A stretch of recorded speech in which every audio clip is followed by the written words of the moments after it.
উত্তরাঞ্চলে নির্বাচনী ময়দান চষে বেড়াচ্ছেন তারেক রহমান। শহীদ আবু সাইদের কবর জিয়ারত, রংপুর ঈদগাহ মাঠে জনসভায় ভাষণ কিছুক্ষণ পর। ক্ষমতায় গেলে পাচার হওয়া টাকা ফিরিয়ে আনবে জামায়াত, দেশকে ভালোবাসার পরীক্ষায় উত্তীর্ণরাই দেশ গড়তে পারবে, মন্তব্য ডাক্তার শফিকুর রহমানের। বল প্রয়োগের রাজনীতি প্রতিহত করতে প্রস্তুত 11 দল, নাহিদ ইসলামের হুঁশিয়ারি। এনআইডির মাধ্যমে সব সুবিধা নিশ্চিত করা হবে, এনসিপির ইশতেহার ঘোষণা। রাজধানীতে জমজমাট নির্বাচনী প্রচারণা বিএনপি প্রার্থীদের। দেশের বিভিন্ন আসনে কেন্দ্রীয় নেতাদের প্রচারণা, ধানের শীষে ভোট দেওয়ার আহ্বান। দেখছিলেন ক্রাউন সিমেন্ট সংবাদ শিরোনাম। জুলাই আন্দোলনে নিহত বেগম রোকেয়া বিশ্ববিদ্যালয়ের শিক্ষার্থী আবু সাইদের কবর জিয়ারত করেছেন বিএনপির চেয়ারম্যান তারেক রহমান। পরে আবু সাইদের পরিবারের সদস্যদের সঙ্গে কথা বলেন তিনি। এ সময় তার সঙ্গে বিএনপি স্থায়ী কমিটির সদস্য এজেডএম জাহিদ হোসেন সহ রংপুর জেলার নেতারা উপস্থিত ছিলেন। পরে এজেডএম জাহিদ হোসেন সাংবাদিকদের জানিয়েছেন, আবু সাইদের প্রতি শ্রদ্ধা জানানো আজ দেশের সব মানুষের দায়িত্ব এবং কর্তব্যই শুধু নয়, আবু সাইদ শিখিয়ে দিয়েছেন কিভাবে স্বৈরাচারের বিরুদ্ধে বুক উঁচিয়ে দাঁড়াতে হয়। তিনি শিখিয়েছেন কিভাবে আইন শৃঙ্খলা রক্ষাকারী বাহিনীর গুলির মুখে দাঁড়িয়ে প্রতিরোধ গড়তে হয়। বলেছেন, কেবল আবু সাইদকে মৃত্যু দিবসে স্মরণ এবং তার কবর জিয়ারতের মধ্যে থাকলেই চলবে না, তার আত্মত্যাগের শিক্ষাকে বাস্তবে রূপান্তর করার জন্য সবাইকে উজ্জীবিত হয়ে কাজ করতে হবে। এ সময় আবু সাইদের পরিবারের সদস্যরা ছাড়াও স্থানীয়দের সঙ্গে কথা বলেছেন তারেক রহমান।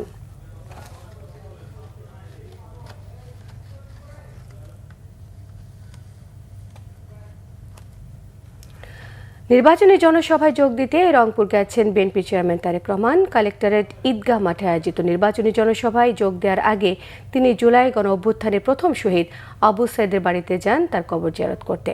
কবর জিয়ারত শেষে তিনি জনসভায় যোগ দেবেন। জুমা নামাজ শেষে বগুড়া থেকে সড়ক পথে রংপুরের উদ্দেশ্যে যাত্রা করেন তারেক রহমান। পথিমধ্যে মহাস্থানগড়ে হযরত শাহ সুলতান বলখি রহমতুল্লাহ আলাইহির মাজার জিয়ারত করেছেন তিনি।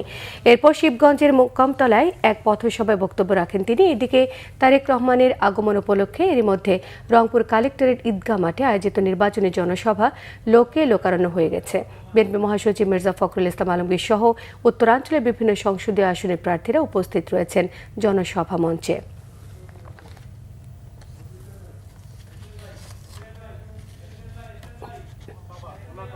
আমাদের এখানে প্রার্থী হচ্ছে মইনুল হোসেন সাদিক, ডাক্তার সাদিক চিনেন তো? রংপুরের জনসভাস্থলে আছেন আমাদের চিফ রিপোর্টার জাহাঙ্গীর আকন্দ। কথা বলছি তার সঙ্গে। জাহাঙ্গীর, তারেক রহমান কখন বক্তব্য রাখতে পারেন? জনসভায় মানুষের উপস্থিতি কেমন দেখতে পাচ্ছেন আপনি? সোমা, বিএনপির চেয়ারম্যান তারেক রহমান আর কিছুক্ষণের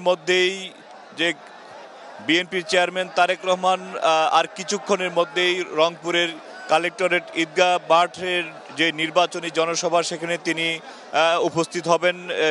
আমাদেরকে মঞ্চ থেকে সেটাই বলা হচ্ছে যে আর কিছুক্ষণের মধ্যেই তিনি এসে হাজির হবেন এবং তার জন্য উৎসুক জনতা সেই দুপুর থেকে অপেক্ষা করছে তারেক রহমানকে এক পলক দেখার জন্য, সচক্ষে এক নজর দেখার জন্য।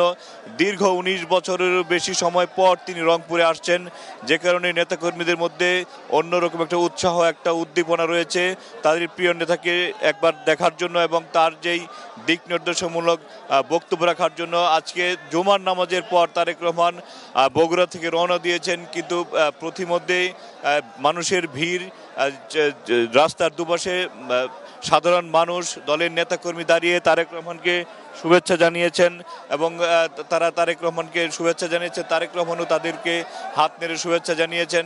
তারপর তিনি রংপুরের জুলাই যোদ্ধা শহীদ আবু সাইদের কবর জিয়ারত করেছেন এবং তার পরিবারের সাথে কথা বলেছেন। তারপর তিনি রংপুরের যে নির্বাচনী জনসভা সেখানে তিনি রওনা হয়েছে। এখনো পর্যন্ত তিনি পৌঁছাতে পারেননি। নেতাকর্মীদের যেই জনস্রোত আমরা দেখতে পাচ্ছি, সেই জনস্রোতকে ঠেলে তিনি আস্তে আস্তে মঞ্চের দিকে এগিয়ে আসছেন।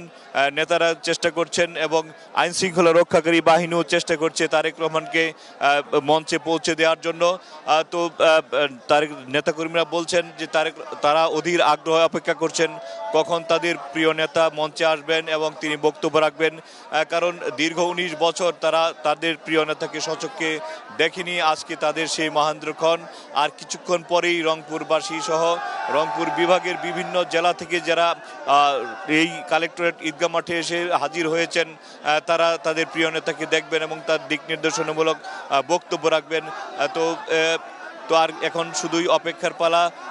তার নেতাকর্মীরা বলছেন যে তারেক রহমান যে বক্তব্য রাখবেন সেই বক্তব্যের আলোকে সেই নির্দেশনা পেলে তারা মাঠ পর্যায়ে গিয়ে জনগণের প্রতি ঘরে ঘরে গিয়ে তারেক রহমানের বার্তা পৌঁছে দিবেন, যাতে ধানের শীষের প্রার্থীরা বিজয়ী হয় এবং উত্তরবঙ্গের উন্নয়নের জন্য তারেক রহমান এবং বিএনপি অবদান রাখতে পারে, বিএনপি সরকার অবদান রাখতে পারে, সেই চেষ্টা তারা চালাবেন। তারেক রহমানের দিক নির্দেশনামূলক বক্তব্যের অপেক্ষায় তারা আছেন। তো এই ছিল রংপুরের কালেক্টরেট ঈদগাহ মাঠ থেকে তারেক রহমানের নির্বাচনী জনসভার সবশেষ খবর। জাহাঙ্গীর, আপনাকে অসংখ্য ধন্যবাদ। আগামী দিনগুলোতে যার যার অবস্থান থেকে বিশেষ চাহিদা সম্পন্ন মানুষের পাশে দাঁড়ানোর আহ্বান জানিয়েছেন বিএনপি চেয়ারম্যান তারেক রহমান। বগুড়ায় বিশেষ চাহিদা সম্পন্ন শিশুদের মাঝে হুইল চেয়ার প্রদান এবং মতবিনিময় সভায় তারেক রহমান এই আহ্বান জানান। বলেন, সবাই মিলে এমন একটি বাংলাদেশ গড়ে তুলতে হবে যেখানে কম বেশি সবার মর্যাদা থাকবে, আত্মমর্যাদা নিয়ে সবাই বেঁচে থাকতে পারবে। এমন একটি দেশ গড়ে তুলতে সবাইকে সচেষ্ট থাকার আহ্বান জানিয়েছেন বিএনপি চেয়ারম্যান। অনুষ্ঠানে ডাক্তার জুবাইদুর রহমান বলেন, আগামী রাজনীতি সুষ্ঠু পরিকল্পনা রাজনীতি। বিভিন্ন পরিকল্পনার মাধ্যমে শিশুদের শিক্ষা, স্বাস্থ্য এবং ক্রীড়ায় আগ্রহী করে তোলা হবে। অনুষ্ঠানে বিশেষ চাহিদা সম্পন্ন শিশুদের পরিবেশনা উপভোগ করেন তারেক রহমান এবং ডাক্তার জুবাইদুর রহমান। আমাদের সকলের মনের মধ্যে আমরা একটি শপথ নেই বা প্রতিজ্ঞা করি যে আগামী দিনগুলো আজকের পর থেকে আগামী দিনগুলোতে এই ধরনের মানুষ যারা আছে, প্রতিবন্ধী মানুষ যারা আছে, আমাদের আশেপাশে যারা আছে, আমরা যে যার অবস্থান থেকে যতটুকু সম্ভব তাদের পাশে এসে দাঁড়াই, তাদেরকে আমরা সহযোগিতা করি এবং আসুন আমরা সকলে মিলে একটা বাংলাদেশ গড়ার চেষ্টা করি, যে বাংলাদেশে কম বেশি প্রত্যেকটা মানুষের একটা মর্যাদা তৈরি হবে, আত্মমর্যাদা নিয়ে প্রত্যেকে বেঁচে থাকতে পারবে, সেরকম একটা বাংলাদেশ গড়তে আমরা চেষ্টা করি। জামায়াতে ইসলামী সরকারের ক্ষমতায় গেলে বিদেশে পাচারকৃত অর্থ দেশে ফিরিয়ে আনার প্রতিশ্রুতি দিয়েছেন দলটির আমির ডাক্তার শফিকুর রহমান। বলেন, সন্ত্রাস চাঁদাবাজির বিরুদ্ধে নতুন বাংলাদেশের জন্য জনগণ ঐক্যবদ্ধ হবে। বলেন, যারা দেশকে ভালোবাসেন তারা 12 ফেব্রুয়ারি গণভোটে হ্যাঁ ভোট দেবেন। ফেনী, নোয়াখালী এবং লক্ষ্মীপুরের জনসভায় এসব কথা বলেন জামায়াত আমির। রেজাউল করিমের ক্যামেরা উমর ফারুকের রিপোর্ট, জানাচ্ছেন আসমা আক্তার নূপুর। নির্বাচনের প্রচারণার নবম দিনে ফেনী জেলায় জামায়াতে ইসলামীর নেতৃত্বে 11 দলীয় নির্বাচনী জনসভা। এদিন সকাল থেকেই ফেনী জেলার সরকারি পাইলট স্কুল মাঠে 11 দলীয় নির্বাচনী প্রতীক নিয়ে জড়ো হতে থাকেন নেতাকর্মীরা। এতে অংশ নিয়ে 11 দলীয় নেতারা বলেন, একটি দল একদিকে দুর্নীতি দমনের কথা বলছে, অন্যদিকে ঋণ খেলাফিদের মনোনয়ন দিচ্ছে। বড় দলের মিথ্যা অহংকারে অনিবন্ধিত কিছু রাজনৈতিক দলের নেতাদের তাদের দল বিলুপ্ত করে জোর করে বিএনপিতে যোগদান করেছে। জামাত ইসলামের সমর্থিত প্রার্থীদেরকে ভোট দিয়ে জয়যুক্ত করবেন। জামায়াতের আমির ডাক্তার শফিকুর রহমান বলেন, বন্যা সংকটের ধারাবাহিকতা বন্ধে পার্শ্ববর্তী দেশের সঙ্গে সম্মানজনক সমঝোতা করা হবে। দুর্নীতি চাঁদাবাজির বিরুদ্ধে সবাই ঐক্যবদ্ধ বলেও মন্তব্য করেন জামায়াত আমির। 12 তারিখ প্রথম ভোট কিসে হবে? হা মানে আজাদি, না মানে গুলামি। আজাদি না গুলামি, আজাদি না গুলামি। লিল্লাহি তাকবীর। দ্বিতীয় ভোটটি হবে, আমি আগেই বলেছি, বাংলাদেশের স্বাধীনতা, সার্বভৌমত্ব হেফাজতের পক্ষে, ন্যায় এবং ইনসাফের শাসন কায়েমের পক্ষে। এই বাংলাদেশে রাজার ছেলে রাজা হবে, মন্ত্রীর ছেলে মন্ত্রী হবে, সেই সংস্কৃতির ধারা আমরা পাল্টে দিতে চাই। বাংলাদেশের অর্থনীতিতে ফেনীর বিশেষ অবদান আছে। বিপুল সংখ্যক মানুষ দেশের বাইরে থাকেন, তাদের পাঠানো রেমিটেন্স বাংলাদেশের একটা বিশাল অংশ জুড়ে আছে। ফেনীবাসীকে ফেনীবাসীর পাওনা দেব ইনশাল্লাহ আমরা। এদিন নোয়াখালীতে নির্বাচনী সভায় অংশ নেন জামায়াতের আমির। পরে লক্ষ্মীপুরের জনসভায় অংশ নিয়ে তিনি বলেন, বিদেশিদের সাথে বন্ধুত্ব থাকবে, তবে কারো প্রভুত্ব করবে না জামায়াত। আমাদের দাওয়াত স্পষ্ট, আমরা আল্লাহর গোলামি ছাড়া আর কারো গোলামি মানি না, মানব না, কোন আধিপত্যবাদ মানব না, কারো চৌকাঙ্গানি মানব না, বিদেশে বন্ধু থাকবে কিন্তু প্রভু মেনে নেব না। পরে জামায়াতের আমির যোগ দেন লাকসামের নির্বাচনী সভায়। জোটের প্রার্থীদের পক্ষে ভোট চান তিনি। আসমা আক্তার নূপুর, বাংলা ভিশন, ঢাকা। একটি দল নির্বাচনে লেভেল প্লেইং ফিল্ড নষ্ট করছে বলে অভিযোগ করেছেন ঢাকা 11 আসনের 11 দলীয় ঐক্যের প্রার্থী এবং এনসিপির আহ্বায়ক নাহিদ ইসলাম। নির্বাচনকে ঘিরে লাশি রাজনীতি শুরু হয়েছে বলেও এ সময় অভিযোগ করেছেন তিনি। সকালে মেরুল বাড্ডায় নিজ আসনে প্রচারণায় যোগ দিয়ে এমন মন্তব্য করেছেন নাহিদ ইসলাম। এনসিপির আহ্বায়ক জানান, নির্বাচনের আগেই হত্যা এবং প্রার্থীদের প্রচারে হামলার ঘটনা সাধারণ মানুষের মধ্যে আতঙ্ক সৃষ্টি করছে। নির্বাচন কমিশনকে লেভেল প্লেইং ফিল্ড নিশ্চিতের আহ্বান জানিয়ে নাহিদ ইসলাম বলেন, বল প্রয়োগের রাজনীতি করে নির্বাচনকে প্রভাবিত করতে চাইলে তা প্রতিহত করতে প্রস্তুত আছে 11 দলের নেতাকর্মীরা। একই সঙ্গে হ্যাভ ভোটের পক্ষেও নাহিদ ইসলাম প্রচারণা চালিয়েছেন।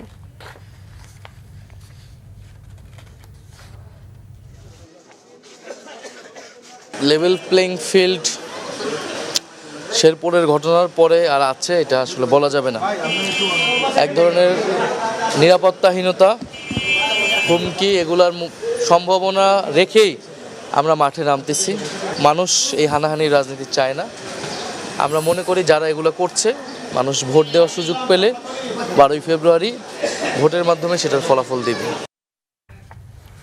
জিডিপি 12% উন্নীত করার মধ্য দিয়ে উন্নত, সমৃদ্ধ, মর্যাদা সম্পন্ন নতুন বন্দোবস্তের বাংলাদেশ গড়ার প্রতিশ্রুতি দিয়ে নির্বাচনী ইশতেহার প্রকাশ করেছে জাতীয় নাগরিক পার্টি এনসিপি। জুলাই সনদ আর বিচার নিশ্চিত করার পাশাপাশি ধর্মবিদ্বেষ, সাম্প্রদায়িকতার বিরুদ্ধে অঙ্গীকার রয়েছে ইশতেহারে। মন্ত্রী, জনপ্রতিনিধি আর আমলাদের বাৎসরিক সম্পদের হিসেব দেওয়া সহ এনআইডির মাধ্যমে সকল সুবিধা দেওয়ার কথা রয়েছে এই ইশতেহারে। রিপোর্ট করছেন রকুনুজ্জামান। নেতৃত্বাধীন 11 দলীয় জোটের অন্যতম শরিক নতুন রাজনৈতিক দল এনসিপি 36 দফা নির্বাচনী ইশতেহার ঘোষণা করেছে। শুক্রবার রাজধানীর একটি হোটেলে দলের আহ্বায়ক নাহিদ ইসলামের নেতৃত্বে কেন্দ্রীয় নেতৃবৃন্দ নির্বাচনী ইশতেহার ঘোষণা করেন। আমরা দায়িত্বশীল ভূমিকা পালন করব। ইশতেহারে গুরুত্ব পেয়েছে নতুন বাংলাদেশ গড়ার পরিকল্পনা, জুলাই সনদ বাস্তবায়ন আর বিচারের প্রতিশ্রুতি। দলটির মুখপাত্রের দাবি, শিক্ষা, স্বাস্থ্য, কৃষি খাতকে অগ্রাধিকার দেওয়া হয়েছে। 12টি অধ্যায়ের 36 দফার অগ্রাধিকার বাস্তবতা বিবেচনায় নিয়ে নির্ধারিত হয়েছে। এনসিপি এবং সেই ঐক্য ক্ষমতায় গেলে আইন, নীতি ও প্রশাসনিক সংস্কারের মাধ্যমে এই অঙ্গীকার বাস্তবায়নে আমরা দায়িত্বশীল ভূমিকা পালন করব। নাহিদ ইসলামের দাবি, ইশতেহারে গুরুত্ব পাচ্ছে সুশাসন, সংস্কার ও সার্বভৌমত্ব। বিএনপির বিভিন্ন সেবা কার্ডের বিপরীতে বিকল্প ভাবনার কথাও তুলে ধরে। এখন তো ইশতেহারে কার্ডের রাজনীতি চলতেছে, অমুক কার্ড, তমুক কার্ড। আমরা বলতেছি যে একটা ইউনিক কার্ড আমাদের দরকার, নাগরিক কার্ড, যেখানে এনআইডি যেটা, আমরা সেটাকেই একটা নাগরিক কার্ড হিসেবে, যেখানে আমার সব ধরনের সুযোগ সুবিধা সেই একটা কার্ডের মাধ্যমে প্রত্যেকটা নাগরিক পাবে, তার জন্ম থেকে মৃত্যু পর্যন্ত তার একটাই আইডেন্টিটি হওয়া উচিত। আমি যদি আরো 10 রকমের কার্ড করি, সেটা আমার সুযোগ জটিলতা তৈরি করবে অনেক ধরনের। জামাত জোটে যাওয়ায় এনসিপির বেশ কয়েকজন কেন্দ্রীয় নেতা সহ নারী নেত্রীদের পদত্যাগকে মাথায় রেখে নারীদের নিরাপত্তা, অধিকার ও ক্ষমতায়নে ইশতেহারে 7 দফা অঙ্গীকারের কথা বলা হয়েছে। দীর্ঘ সময় বাংলাদেশে নারী প্রধানমন্ত্রীর শাসনামল আমরা দেখা সত্ত্বেও সেই অর্থে তৃণমূল থেকে উচ্চ পর্যায় পর্যন্ত নারীর ক্ষমতায়ন, তার থেকেও বেশি করে বলতে গেলে নারীর নিরাপত্তা এবং অধিকারের যে নিশ্চয়তা, সেটা পরিপূর্ণভাবে কখনোই দেখা যায়নি। প্রবাসী কল্যাণে বিশেষ পদক্ষেপ নেয়ার অঙ্গীকারও রয়েছে এনসিপির ইশতেহারে। রকুনুজ্জামান, বাংলা ভিশন, ঢাকা। ঢাকায় নির্বাচনী গণসংযোগ, সভা এবং প্রচারণায় ব্যস্ত সময় পার করছেন রাজধানী বিএনপি প্রার্থীরা। দিনব্যাপী নিজ নিজ নির্বাচনী এলাকার অলিগলি এবং ভোটারদের দ্বারে দ্বারে যাচ্ছেন তারা, দিচ্ছেন নির্বাচনী প্রতিশ্রুতিও। বাস্তবায়নে ধানের শীষের পক্ষে ভোট চাচ্ছেন প্রার্থীরা। রিপোর্ট করছেন মুবাশির আহমেদ। শুক্রবার জুমার নামাজের পর রাজধানীর শান্তিনগর, ইস্টার্ন প্লাস মার্কেট ও আশেপাশের এলাকায় গণসংযোগ করেন ঢাকা 8 আসনে বিএনপি প্রার্থী মির্জা আব্বাস। পরে অংশ নেন সাবেক প্রধানমন্ত্রী বেগম খালেদা জিয়ার স্মরণে আয়োজিত দোয়া মাহফিলে। জানান, নির্বাচনী প্রচারণায় একটি দল গায়ে পড়ে সহিংস আচরণ করছে ও উস্কানি দিচ্ছে।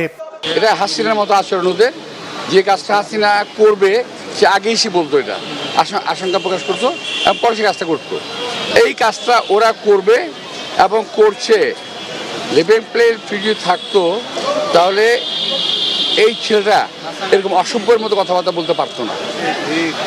এখন পর্যন্ত যে ভাষায় কথা বলছে, আল্লাহ অশেষ রহমত আমার উপরে, আমার কর্মীদের উপরে, যে আমরা এটা রিয়াক্ট করছি না। এবং আমি আমার নেতা কর্মীদের বলবো ধৈর্য ধারণ করেন, নো রিয়াকশন, ওরা বলুক।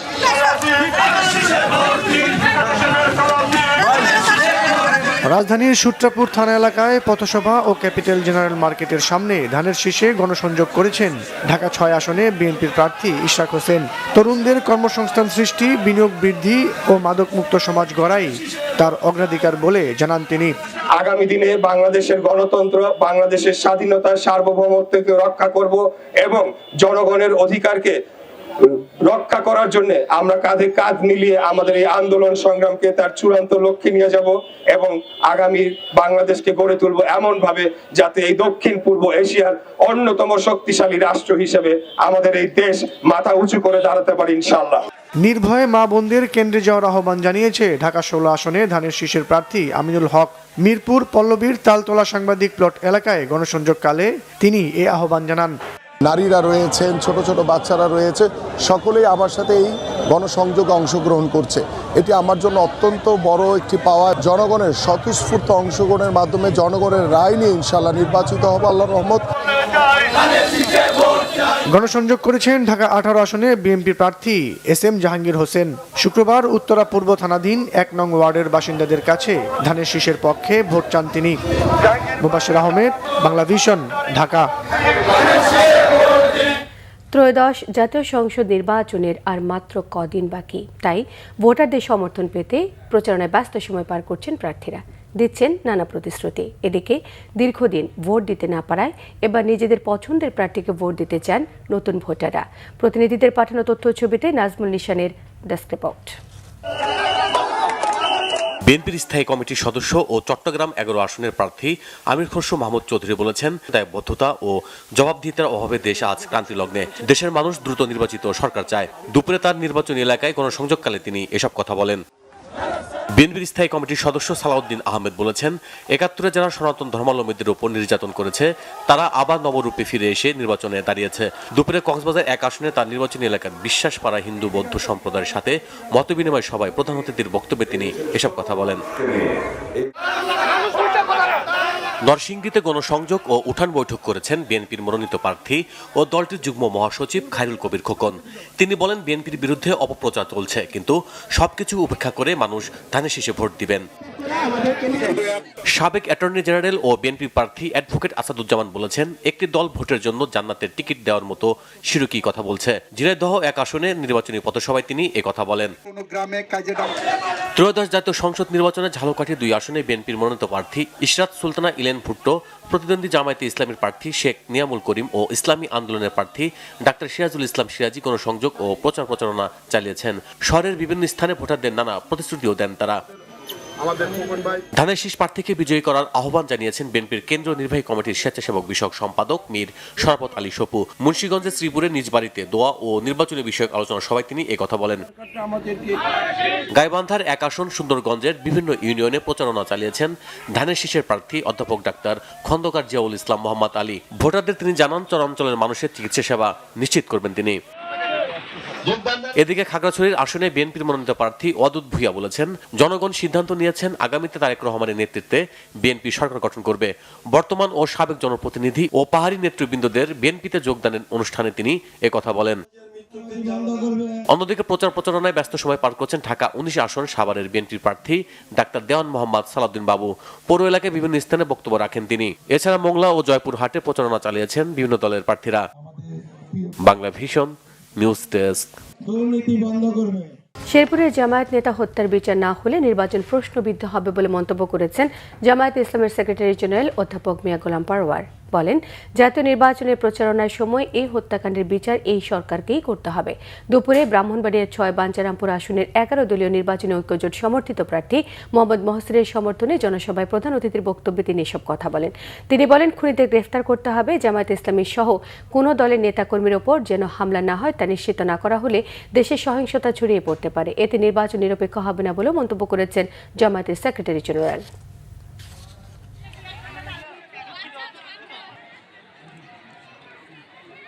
প্রকাশ্য প্রচার অভিযানের প্রথম হত্যাকাণ্ডের বিচার এই সরকারকে করতে হবে, খুনিদেরকে গ্রেফতার করতে হবে। আর যেন জামাত ইসলামী সহ কোন দলের প্রার্থীদের উপরে হামলা করা না হয়, সেটা নিশ্চিত না করলে দেশ যদি সহিংস হয়ে ওঠে এই নির্বাচন নিরপেক্ষ হবে না, অবাধ হবে না, ভোট কেন্দ্রে তারা সন্ত্রাস করবে। বিএনপির সিনিয়র যুগ্ম মহাসচিব রুহুল কবির রিজভী আহমেদ বলেছেন, একটি দল ক্ষমতা এলে সবচেয়ে বেশি ক্ষতিগ্রস্ত হবেন নারীরা। বিএনপি চেয়ারম্যানের গুলশান কার্যালয়ে সংবাদ সম্মেলনে তিনি বলেন, রাজনৈতিক প্রতিপক্ষকে ঘায়েল করতে পরিকল্পিত অপপ্রচার করা হচ্ছে। কোনোভাবেই আপনাদের হাতে যদি ক্ষমতা আসে, এদেশে সবচাইতে বেশি বিপন্ন হবে নারীরা, তার কিছু প্রমাণ রয়েছে। কারণ আপনারা তাদের পরিপূর্ণ বিকাশ আপনারা চান না, তারা একটি রাজনৈতিক দলের নেতৃত্ব দিক এটা আপনারা চান না, তারা একটি রাষ্ট্রের নেতৃত্ব দিক এইটা আপনারা চান না। এখন ভোট পাওয়ার জন্য আপনারা নানা ধরনের বিভ্রান্তি তৈরি করছেন এবং আপনাদেরই এক একজনের মুখ থেকে এক এক ধরনের কথা বেরিয়ে আসছে। আর প্রতিপক্ষকে ঘায়েল করার জন্য এহেন শব্দ, বাজে শব্দ নেই, ইতর শ্রেণীর শব্দ নেই যেটা আপনারা ব্যবহার করছেন না। রোজার এখনো বাকি কয়েক সপ্তাহ, অথচ মাছ মাংসের বাজারে এরই মধ্যে পড়তে শুরু করেছে রোজার প্রভাব। বেশি বেড়েছে সবজির দাম। এতে হতাশ মধ্য এবং নিম্ন আয়ের মানুষ। তবে স্থিতিশীল রয়েছে চাল, ডাল এবং বিভিন্ন মশলা সামগ্রীর দর। রিপোর্ট করছেন মেজবা রহমান। শীতের আমেজ পুরোপুরি কাটতে না কাটতেই রাজধানীর কাঁচা বাজারে সবজির দাম বাড়তে শুরু করেছে। সপ্তাহ ব্যবধানে প্রায় সব ধরনের সবজির দাম বেড়েছে 10 থেকে 20 টাকা পর্যন্ত।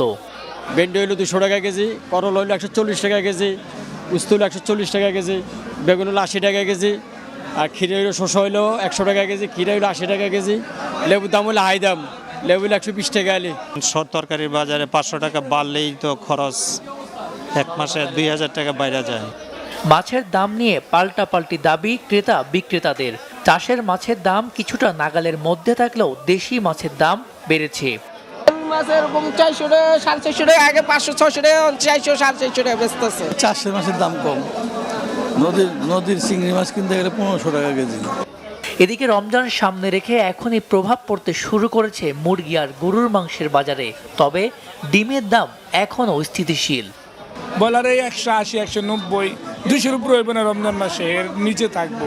লাল ডিম হলে 110 টাকা ডজন, হাঁসের ডিমের দামটা একটু বাড়তে 230 টাকা 20 টাকা এরকম, আর সাদা ডিমটা হলো আপনার 100 টাকা, আর আছে প্যারাগন আছে 120 টাকা, দেশি মুরগি আছে 230, 40 এরকম। যে গরু কিনতাম 60,000 সেই গরু 70,000, 72,000 টাকা কিনতে হয়। এই হলো অবস্থা। এই জন্য মনে করেন প্রতি গরুতে 10,000, 12,000 টাকা বেশি। এই জন্য আমরা একটু দামে বেরিয়ে আগে 750 বিকতাম, এখন 800, 780 এরকম বিক্রি করতেছেন। কিছুটা স্বস্তি অনন্য নিত্য পণ্যের দামে।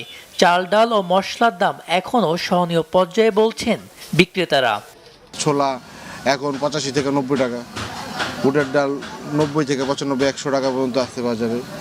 তো গত বছর এই কিছুদিন আগে হয়তো মাস দেড়েক আগে ওইটা হয়তো 120 টাকা ছিল, ছোলা 110-20, ছোলা ছিল 100, 110, এখান থেকে কিছুটা কম। বাজার স্থিতিশীল রাখতে নিয়মিত মনিটরিং চান ক্রেতা বিক্রেতা সবাই। মেজবা রহমান, বাংলাভিশন, ঢাকা। নরসিংদী রায়পুরা উপজেলায় আমিরগঞ্জ ইউনিয়নে হাসনাবাদ উচ্চ বিদ্যালয়ে উৎসব মুখর পরিবেশে অনুষ্ঠিত হয়েছে বার্ষিক ক্রীড়া প্রতিযোগিতা এবং পুরস্কার বিতরণের অনুষ্ঠান। দিনব্যাপী বিদ্যালয় প্রাঙ্গণে এতে প্রধান অতিথি হিসেবে উপস্থিত ছিলেন প্রেস ইনস্টিটিউট অব বাংলাদেশ পিআইবির সাবেক মহাপরিচালক এবং বাংলা ভিশনের প্রধান বার্তা সম্পাদক ডক্টর আব্দুল হাই সিদ্দিক। হাসনাবাদ উচ্চ বিদ্যালয়ের সভাপতি AK জাহাঙ্গীর আলম বাদলের সভাপতিত্বে অনুষ্ঠানে উদ্বোধন করেন হাসনাবাদ বাজার কমিটির সভাপতি আলহাজ নজরুল ইসলাম। বিশেষ অতিথি হিসেবে ছিলেন আমিরগঞ্জ ইউনিয়ন পরিষদের ভারপ্রাপ্ত চেয়ারম্যান আমির হোসেন মিয়া, আমিরগঞ্জ ইউনিয়ন বিএনপির ভারপ্রাপ্ত সভাপতি রফিকুল ইসলাম, সাধারণ সম্পাদক মোহাম্মদ কামরুজ্জামান। সার্বিক তত্ত্বাবধানে ছিলেন মোহাম্মদ আরিফুর রহমান।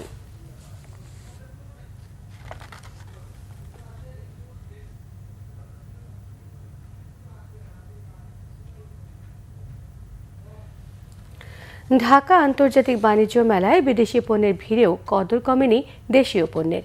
গত বছরের তুলনায় এবছর বিক্রি কম হলেও আশাবাদী উদ্যোক্তারা।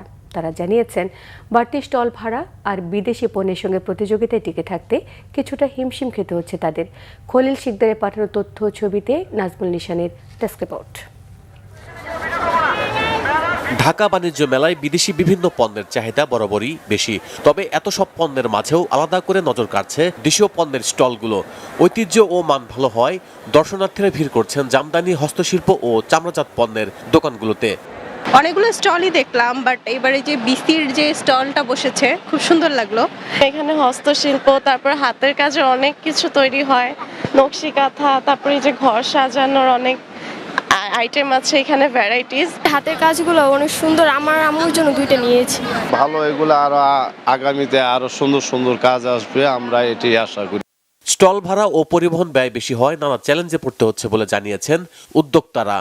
অনেক নারীরা কিন্তু খুব সুন্দর সুন্দর হেরিটেজ প্রোডাক্ট নিয়ে বিভিন্ন জেলা বিভাগের সঙ্গে কাজ করছে। এই বাণিজ্য মেলায় আসলেই কিন্তু সে সবার কাছে সহজে পৌঁছায় যেতে পারে। আমাদের এখানে যদি যদি ভাড়াতে একটু কম হতো আমাদের জন্য অনেক ভালো হতো, কারণ আমরা অনেক দূর থেকে নিয়ে আসছি, আমাদের প্রোডাক্টগুলো একটু হাই লেভেলের হয়ে থাকে। গত বছরের তুলনায় এবছর সেল আমাদের যদিও কম হয়, তারপরও আশাবাদী যেহেতু আরও এক সপ্তাহ আছে, তবে আরও 3টা দিন যদি বাড়ায় দেওয়া হয় তাহলে আমাদের উদ্যোক্তাদের জন্য খুবই ভালো হবে। দেশীয় শিল্প টিকিয়ে রাখতে সরকারের নানা উদ্যোগের কথা জানান বিসিক কর্মকর্তা। নকশি খাতা, তারপরে হচ্ছে আপনার হস্তজাত পণ্য এবং আপনার হাতে তৈরি যে সমস্ত আপনার খাদি, তারপরে পাঞ্জাবি থেকে শুরু করে সকল ধরনের প্রোডাক্ট আপনি এই বিসিক স্টলে এসে আপনি চাইলেই পেতে পারেন। ঐতিহ্য ও দেশীয় শিল্প টিকিয়ে রাখতে উদ্যোক্তা তৈরির পাশাপাশি সরকারের সদিচ্ছা ও পরিকল্পনা জরুরি বলে মনে করেন খাত সংশ্লিষ্টরা। Bangla vision news desk. জাতীয় নির্বাচনকে সামনে রেখে বাংলাদেশে অবস্থানরত যুক্তরাষ্ট্রের নাগরিকদের জন্য সতর্কতা জারি করেছে মার্কিন দূতাবাস। বিশেষ করে বাংলাদেশে থাকা মার্কিন নাগরিকদের বিক্ষোভ সমাবেশ এড়িয়ে চলার পাশাপাশি যে কোনো ধরনের বড় জনসমাগমের আশপাশে অতিরিক্ত সতর্কতা অবলম্বনের পরামর্শ দেওয়া হয়েছে। সকালে দূতাবাসের ওয়েবসাইট ছাড়াও সামাজিক মাধ্যম, ফেসবুক পোস্ট এবং এক্স হ্যান্ডেলে এই সতর্কতা জারি করা হয়। এতে বলা হয়েছে 12 ফেব্রুয়ারি বাংলাদেশের জাতীয় নির্বাচন এবং গণভোট অনুষ্ঠিত হবে। নির্বাচনকালীন রাজনৈতিক সহিংসতা বা চরমপন্থী হামলা হতে পারে এমন আশঙ্কা ব্যক্ত করে সমাবেশ, ভোট কেন্দ্র আর ধর্মীয় স্থাপনাগুলো এর লক্ষ্যবস্তু হতে পারে বলে উল্লেখ করা হয়েছে এতে। এর আগে গত বছরের 15 ডিসেম্বর নিজ দেশের নাগরিকদের বাংলাদেশে চলাফেরায় সতর্কতা জারি করেছিল মার্কিন দূতাবাস। পাকিস্তানের বেলুচিস্তান প্রদেশে নিরাপত্তা বাহিনীর অভিযানে ভারত সমর্থিত 41 জন সন্ত্রাসী নিহত হয়েছে। সন্ত্রাসবাদ নির্মূলে এই অভিযান অব্যাহত রাখার ঘোষণা দিয়েছে পাকিস্তান সেনাবাহিনী। শুক্রবার পাকিস্তানের সামরিক বাহিনী জনসংযোগ দপ্তর ইন্টার সার্ভিসেস পাবলিক রিলেশনস বা ISPR দাবি করেছে পৃথক দুটি অভিযানে নিহত সন্ত্রাসীরা ভারতীয় প্রক্সি সংগঠন ফিতনা আল খাওয়ারিজ এবং ফিতনা আল হিন্দুস্তানের সদস্য ছিলেন। বৃহস্পতিবার গোয়েন্দা তথ্যের ভিত্তিতে ISPR প্রথম অভিযানটি চালায় হারনাই জেলার উপকণ্ঠে। সেখানে ফিতনা আল খাওয়ারিজ সদস্যদের উপস্থিতির খবর পেয়ে সরাসরি আস্তানে হামলা চালায় পাকিস্তান বাহিনী। অভিযানে নিহত সন্ত্রাসীদের কাছ থেকে বিপুল পরিমাণ অস্ত্র, গোলাবারুদ এবং বিস্ফোরক উদ্ধারের পর ঘটনাস্থলেই ধ্বংস করে দেওয়া হয়েছে। দ্বিতীয় গোয়েন্দা ভিত্তিক অভিযানটি চালিত হয়েছে পাঞ্জগুর জেলায়। সেখানে একটি সন্ত্রাসী আস্তানা ধ্বংস করা হয় এবং ফিতনা আল হিন্দুস্তানের 11 জন ভারত সমর্থিত সন্ত্রাসীকে হত্যা করা হয়। একইভাবে বিপুল পরিমাণ অস্ত্র, গোলাবারুদ এবং বিস্ফোরক ধ্বংস করা হয় সামরিক বাহিনীর। সংবাদ শেষ করব ক্রাউন সিমেন্ট শিরোনামগুলো আরও একবার জানিয়ে দিয়ে। উত্তরাঞ্চলে নির্বাচনী ময়দান চষে বেড়াচ্ছেন তারেক রহমান। শহীদ আবু সাইদের কবর জিয়ারত, রংপুর ঈদগাহ মাঠে জনসভায় ভাষণ কিছুক্ষণ পর। ক্ষমতায় গেলে পাচার হওয়া টাকা ফিরিয়ে আনবে জামায়াত, দেশকে ভালোবাসার পরীক্ষায় উত্তীর্ণরাই দেশ গড়তে পারবে, মন্তব্য ডক্টর শফিকুর রহমানের। বল প্রয়োগের রাজনীতি প্রতিহত করতে প্রস্তুত 11 দল, নাহিদ ইসলামের হুঁশিয়ারি। NIDর মাধ্যমে সব সুবিধা নিশ্চিত করা হবে, এনসিপির ইশতেহারে ঘোষণা। রাজধানীতে জমজমাট নির্বাচনী প্রচারণা বিএনপি প্রার্থীদের। দেশের বিভিন্ন আসনে কেন্দ্রীয় নেতাদের প্রচারণা, ধানের শীষে ভোট দেওয়ার আহ্বান। এই ছিল এখনকার মতো। পরের সংবাদ রাত 10:30টায়। নটায় রয়েছে নিউজ 20, দেখার আমন্ত্রণ রইল। এছাড়া বাংলাভিশন সংবাদ ও সংবাদ সংশ্লিষ্ট অনুষ্ঠান দেখতে ভিজিট করুন www.bbnews24.com, facebook.com/বাংলাভিশন নিউজ সাবস্ক্রাইব করুন, youtube.com/বাংলাভিশন নিউজের সঙ্গে থাকায় সবাইকে ধন্যবাদ।